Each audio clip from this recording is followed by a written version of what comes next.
Almost there. We are almost there. So what we want to do now is we want to focus on the styling. All right, so let's get into that. So I'm introducing you to Highlight.js. Highlight.js, say hello to everybody.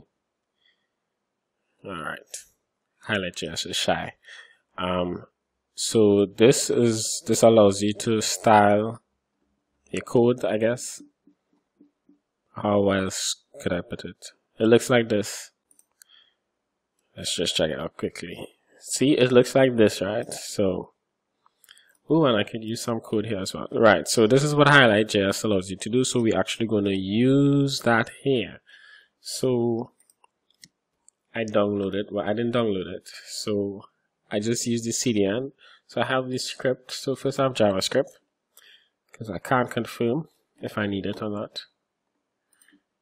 So I put jQuery, sorry, not JavaScript, jQuery. So that's just jQuery. And then we have the styling, and so this one is the CSS, and the styling is atom 1 dark min CSS. So you have different options to choose from, right? So I'm using the atom, as you can see, basic getting styling, right? So great. And then you just have to call highlight unload at the top of your page. So I do that as well. HLJS int highlight unload.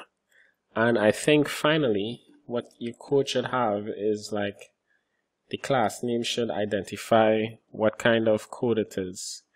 So if it's language, if it's PHP or something else.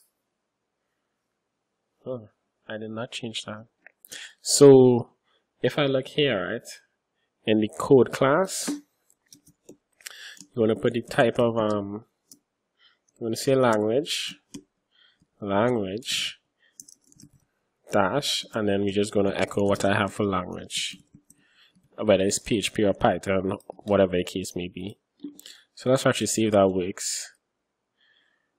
Look how beautiful it looks. So I have additional